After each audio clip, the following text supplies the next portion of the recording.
बिस्मिल्लाहिर्रहमानिर्रहीम। अस्सलाम वालेकुम फ्रेंड्स, मेरा नाम है तलहा भट्ट और मैं आप सब लोगों को वेलकम करता हूं अपने चैनल बजीज़ प्लैनेट में। और साथ ही साथ उम्मीद करता हूं कि आप सब लोग खैरियत से होंगे।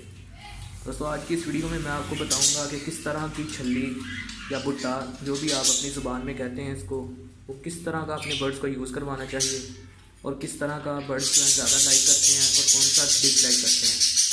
तो चलें शुरू करते हैं वीडियो को और मैं आपको बताता हूँ कि किस तरह का छल्ली जो है वो अपने अपने बर्ड्स को देनी है।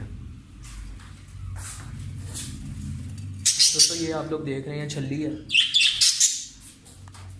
अब हम इसका रैपर उतारते हैं, फिर अब मैं आपको बताता हूँ इसकी पहचान के किस तरह की छल्ली आपको देनी चाहिए अपने बर्ड्स को।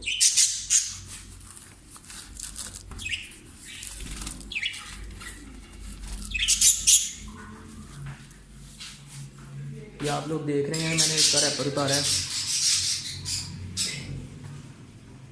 और आपने सिंपल क्या करना है, चेक करने के लिए इसके दानों को दबाएंगे।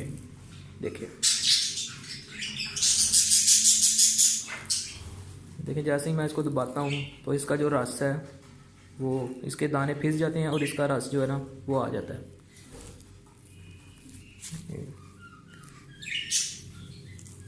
ये देखिए, ठीक है जी। और अब मैं बताता हूँ, इस तरह की जो छल्ली है ना, ये आप लोगों ने अपने बर्ड्स को यूज़ करवानी है। इसको दूधिया छल्ली बोलते हैं। और मैं बताता हूँ कि किस तरह की अपने बर्ड्स को यूज़ नहीं करवानी। उसमें एक छल्ली होती है, वो बहुत सख्त होती है और जब दबाए ना तो वो उसका रस भी नहीं निकलता और ना वो दबती है। उस तरह की छल्ली आप लोगों ने नहीं यूज़ करवानी।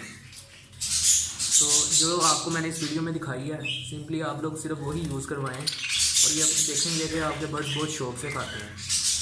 तो दोस्तों, ये 30 रुपये के 20-25 या 30 रुपये किलो ये इनका रेट है। तो 1 किलो में मेरा 4-5 तो लग जाती हैं। तो ये आप लोग अपने बर्ड्स का यूज़ करवाएं और स्पेशली उस वक्त जब आप लोगों के बर्ड्स ने बच्चे दिए हों, तो आप लोग इसको रोज़ाना की बेस पे भी यूज़ करवा सकते हैं, कोई मसला नहीं। लेकिन मैं आप लोगों को यही कहूँगा कि एक दिन छोड़ के एक दिन इसको लाजमी दिया करें, चाहे सर्दियाँ हो या गर्मियाँ, इनको लाजमी यूज़ करवाया करें एज अ सॉफ्ट फूड। ये बेहतरीन खुराक है ख़ास तौर पे बच्चों के लिए। तो दोस्तों, उम्मीद करता हूँ कि आपको मेरी वीडियो ज़रूर पसंद आई होगी। वीडियो पसंद आए तो दोस्तों मेरे चैनल बजीज़ प्लैनेट को ज़रूर सब्सक्राइब करें और साथ ही साथ बेल आइकन को भी दबाएं ताकि आपको मेरी वीडियो सबसे पहले मिलती रहे। तो अल्लाह हाफिज़ दोस्तों, दुआओं में याद रखिएगा। शुक्रिया।